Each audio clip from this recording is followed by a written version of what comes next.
near Nuweiban, the Sinai Peninsula in Egypt, killed 33 people and injured 159. They were the first terror attacks in Egypt since the 1997 killings in Luxor. 2003 in Morocco, 33 people were killed and more than 100 injured by 5 almost simultaneous suicide bomb attacks on Western and Jewish targets in Casablanca. 12 of the 14 bombers, who were all Moroccan and had alleged links to Al-Qaeda, died in those attacks, or in the attack.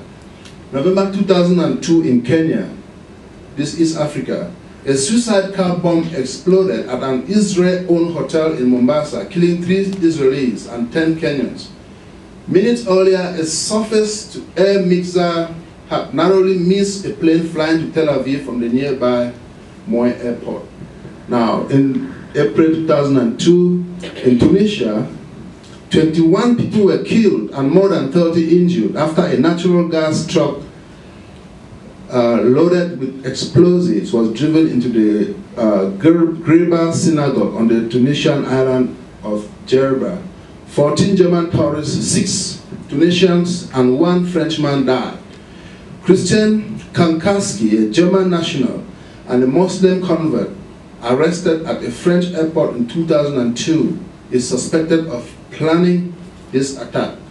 Now, December 2009, this is much more recent in the United States. A 23-year-old Nigerian, Abdul Mutala, was only narrowly prevented from committing suicide and mass murder in Northwest Airlines Flight 253 from Amsterdam to Detroit. This was a virtual WMD, that flight 253 was.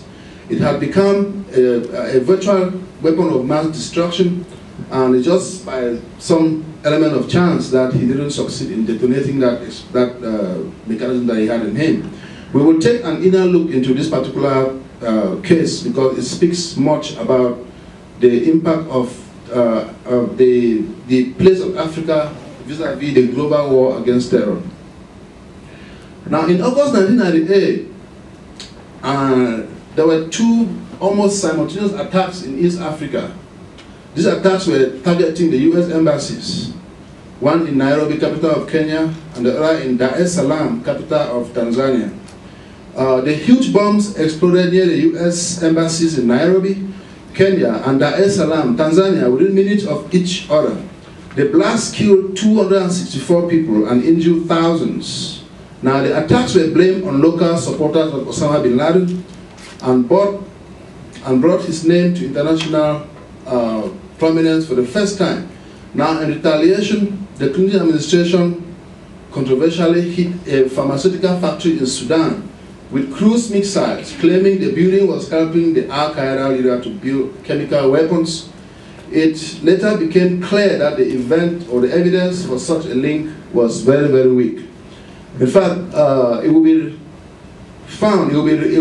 recalled that Osama bin Laden himself had been in East Africa, that he has very close aides of his who are reportedly in places like Somalia, Tanzania, and Kenya. And so we're going to get a bit deeper again into this particular attack that took place in East Africa. Now, November 1997, similar attacks, 62 people were, including 3 foreigners, were killed, who were basically terrorists. And the question I ask at the end of all this is, what do extremists want? This is a very important question within the context of this discussion. What do terrorists want?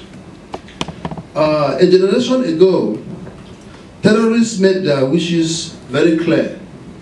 For example, when they hijacked 3 airliners in September 1970, the Popular Front for the Liberation of Palestine demanded with success the release of Arab terrorists imprisoned in Switzerland, Britain, and Germany. But today, what Islamic terrorists want is not very clear to very many people. Most anti-Western terrorist attacks these days are perpetrated without demands being made. Bombs simply go off in targeted places. Detectives track the perpetrators' identities, and eventually this activity culminated in the general global war against terror. Now, in early cases, the jihad terrorists have a patently self-evident ambition to establish a world dominated by Muslim, Islam, and Islamic law, what they call the Sharia law, actually. To cite Professor Tindem, their real project is the extension of the Islamic territory across the globe and the establishment of a worldwide caliphate founded on Sharia law. Now, they fear their values are endangered, that if they do not fight, they could face extinction. So basically, what the radical Islamists want, one would presume, is to establish an international Islamic state. So the war is basically between these traditional extremists and the modern world. We're going to see some of the basic contradictions in this effort, actually, because it is not a very easy thing even to analyze. There are many terrorist analysts who have very different opinions about how exactly this could be addressed at different levels.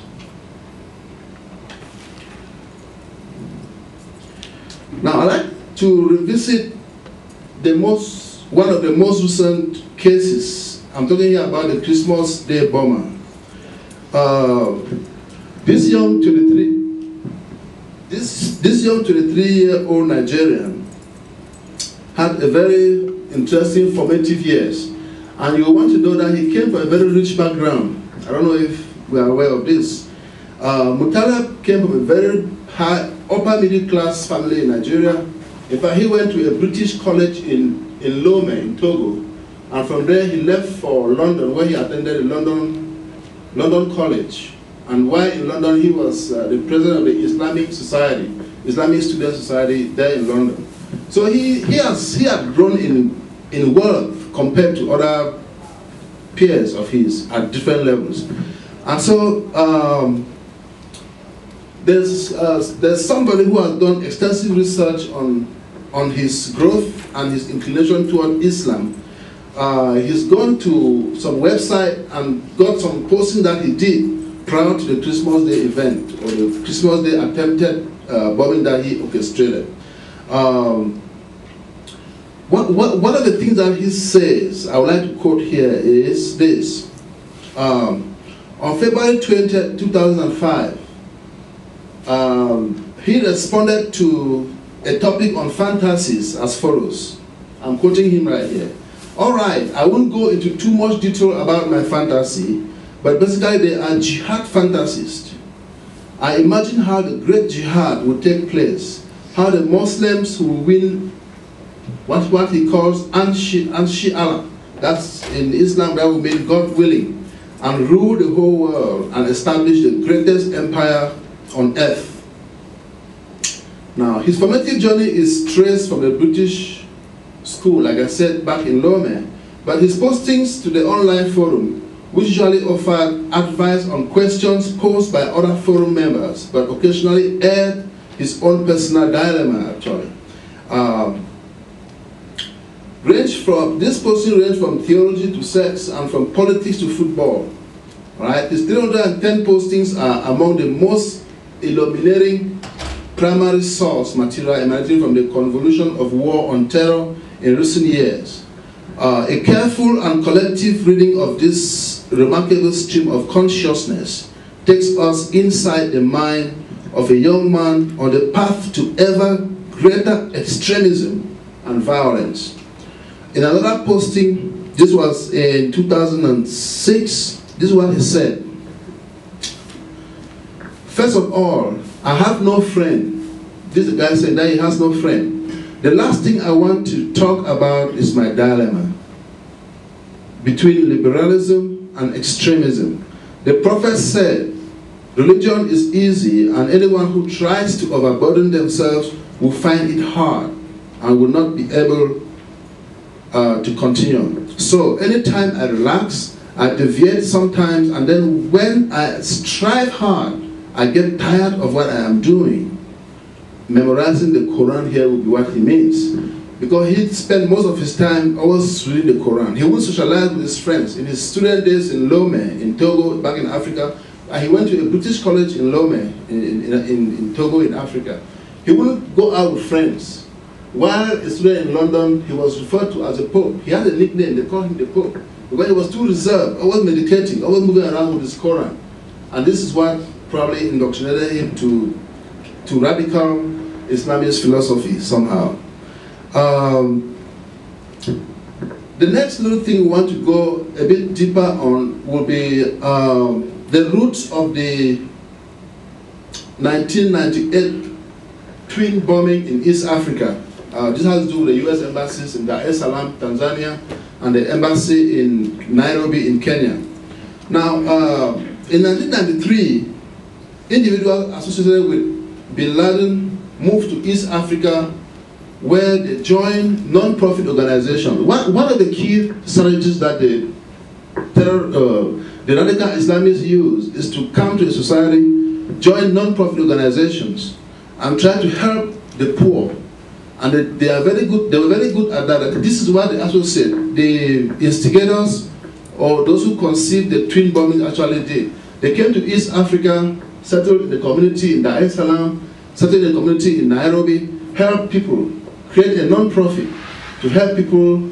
They provide food, they provide employment. So they were very likable people, actually. But at the same time, they had an ultimate objective to create terror. And they succeeded in doing that in 2008, when the twin bombing took place in the different embassies, all the two US embassies in Dar es Salaam and in Tanzania.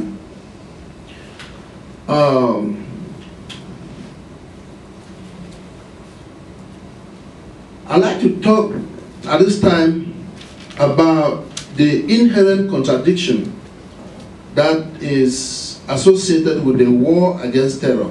And I begin with a picture of world's #1 haunted person, Osama bin Laden. Just take a look at that picture.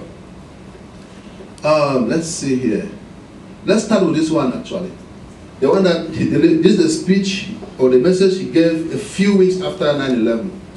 Look at the attire that the guy has on. Look at his posture. Look at what he's holding on his hand. Now, I'd like to make a few comments about this. There's an inherent contradiction in the fight against the West by the extremists, in that they tend to use gadgets that are produced here in the West to face the West without high-tech information instrument. Bin Laden would never have been able to address the world. Let's see how this happened. The first remark that he made. Now, close to a month after 9/11, that is October 7, 2001, the most notorious person on earth, Osama bin Laden tapes, was broadcast globally. It is obvious that despite being coerced into the Tora Bora caves in mountainous East Africa or East Afghanistan, the world's most haunted man and his close collaborators were in possession of high-tech equipment needed to record the statement. Additionally, his network had access to sophisticated information and telecommunication devices that kept it abreast with important international development. Bin Laden's denunciation of the perceived enemies must have been with profound conviction. However, the near high-tech, hitch-free operation of Al-Qaeda depended almost entirely on communication technology developed by the same Western economic forces that he religiously denounced in his October 7, 2001 statement. What this means here is he is condemning the West with all energy, and he's very serious about it. But at the same time, he's using values, economic machinery that is thanks to the West that he has to use to turn around and then fight the West. Now we'll go further to look at the dress he's putting on. Actually,